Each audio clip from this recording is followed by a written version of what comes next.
अस्सलाम वालेकुम everyone, Mirza academy में आपको खुशामदीद। In this video we are going to solve the chemistry portion of ECAT 2018. So let's start it. The first MCQ is the volume occupied by 2.8 gram of nitrogen at STP standard temperature and pressure पे 2.8 gram of nitrogen N2 जो gas है वो कितना volume occupy करती है, तो वो करती है 2.24 decimetre cube. Okay, the next is the mass of decimole of electron.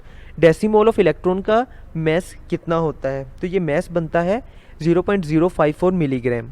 Okay, the next is the number of moles of CO2 which contain 16 gram of oxygen is. अब देखें, एक जो अगर मोल होगा इसका तो उसके पास 32 ग्राम होगी और हाफ मोल के पास 16 ग्राम ऑक्सीजन होगी, so half mole 0.5 is the correct option. The next is which of the following statement is wrong about isotopes.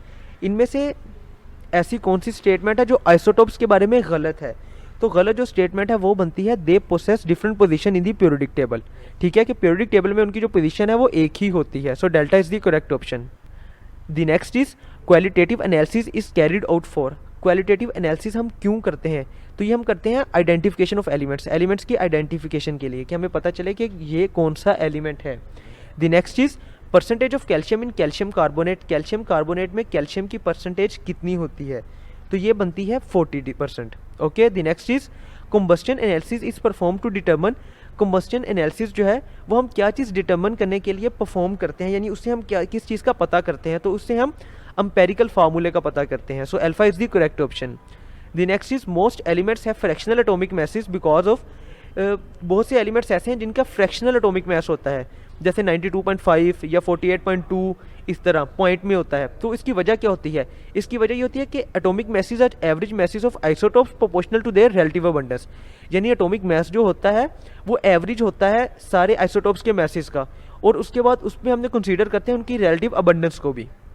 Okay, the next is isotopes differ in. Isotopes actually किस चीज़ में differ करते हैं, सो isotopes differ करते हैं उन properties में जो mess पे डिपेंड करती हैं। बेसिकली ये नंबर ऑफ न्यूट्रॉन्स पे डिपेंड करते बेस करते हैं। ठीक है, नंबर ऑफ न्यूट्रॉन्स जो है वो डिफरेंट होते हैं आइसोटोप्स में, और नंबर ऑफ न्यूट्रॉन्स जो है वो एटॉमिक मैस बनाते हैं, तो इसी वजह से इनकी जो प्रॉपर्टीज़ हैं जो मैस पे डिपेंड करती हैं वो डिफरेंट हो जाती हैं।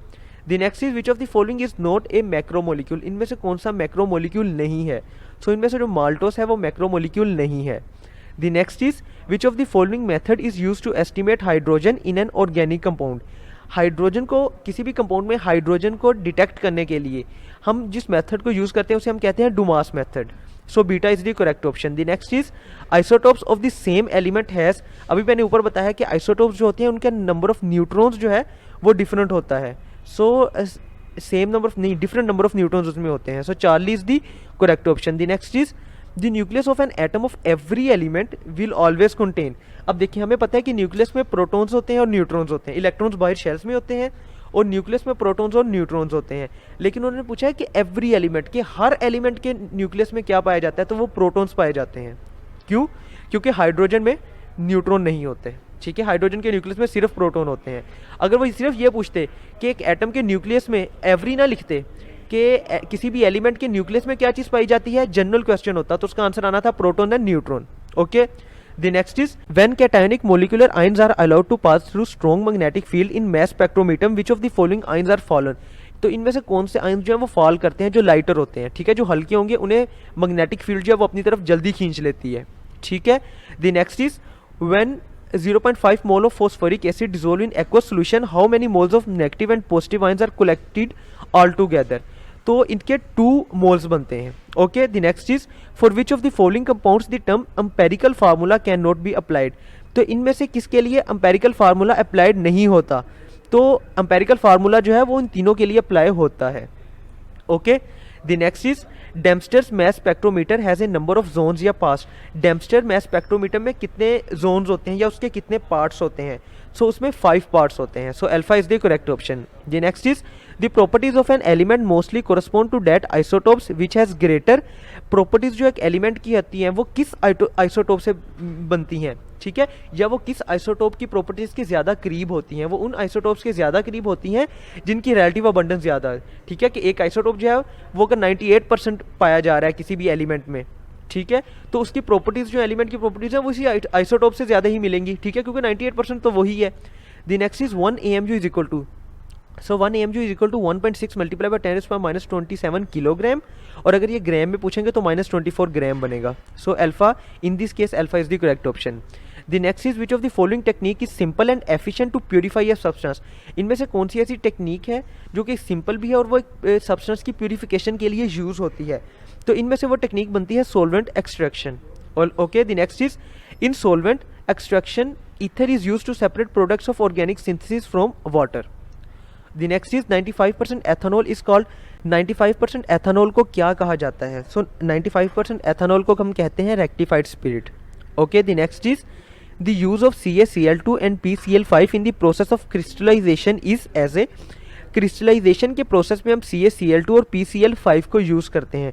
ये क्या काम करते हैं crystallization के process में? तो ये crystallization के process में as a drawing agent use होते हैं. Okay.